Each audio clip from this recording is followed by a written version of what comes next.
Hey guys, welcome back to my YouTube channel. आज हम asset और लायबिलिटीज को समझने वाले हैं। So let's start.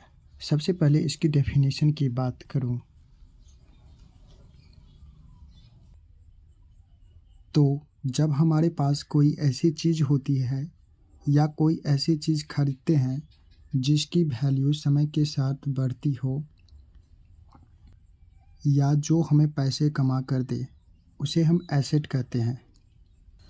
For example, आपने एक घर खरीदा 10 लाख रुपये में और आपने इसे रेंट पे लगा दिया, और इस रेंट से होता क्या है, आपको रेगुलर इनकम आने लगता है।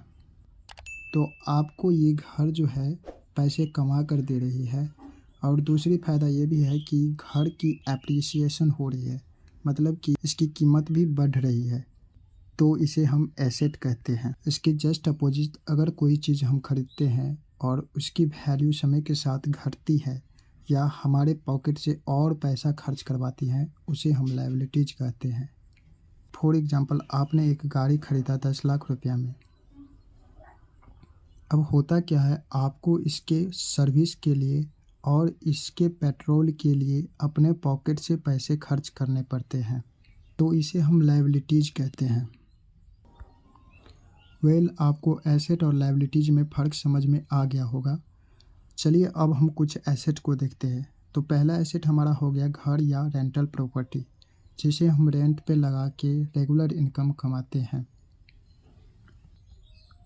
इसी तरह अगर हम कोई कंटेंट बनाते हैं, जैसे कि ब्लॉगिंग लिखते हैं या यूट्यूब के लिए वीडियो बनाते हैं, कोई ई बुक लिखते हैं, तो इससे होता क्या है, हमारे पास रेगुलर इनकम आते रहता है, तो इसे भी हम एसेट की कैटेगरी में रखते हैं। इसी तरह से होता है एक ब्रांड। अब एक बार ब्रांड बन जाने के बाद होता क्या है, आप इस ब्रांड की वजह से कोई भी सर्विस या गुड्स को आप ज़्यादा मार्जिन में सेल करते हैं, तो इस तरह से ब्रांड आपके लिए एक एसेट हो गया।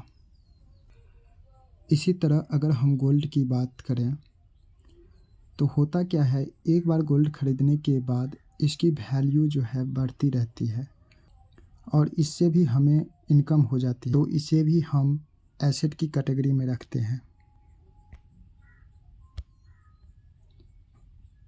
इसी तरह से अगर आपके पास कोई स्किल है, तो इस स्किल की वजह से आप ज़्यादा से ज़्यादा अर्निंग कर पाते हैं, तो ये भी आपके लिए एक एसेट हो गया। जैसे अगर आप इन्वेस्ट करते हैं,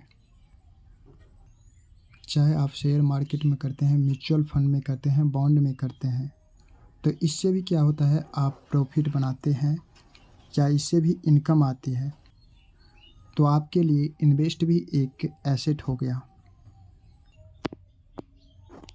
अगर हम कुछ लायबिलिटीज़ की बात करें, तो पहला लायबिलिटीज हो गया एक कार। एक ऐसा कार जिसे हम खुद यूज करते हैं, जिससे हमें कोई इनकम नहीं आती है, और इसके सर्विसिंग में खर्च होते हैं, इसके डीजल में खर्च होते हैं, रखरखाव में खर्च होते हैं, तो इसे हम लायबिलिटीज की कैटेगरी में रखते हैं।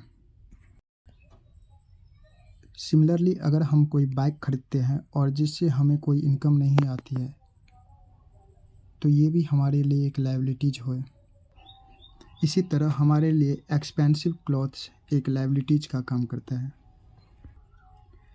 सिमिलरली एक्सपेंसिव वॉचेस लायबिलिटीज का काम करता है। आई होप आपको एसेट और लायबिलिटीज में अच्छे से फ़र्क समझ में आ गया है। अभी तक अगर आपने वीडियो को लाइक नहीं किया है, तो प्लीज़ वीडियो को लाइक कीजिए और चैनल को सब्सक्राइब कीजिए। Thank you for watching this video.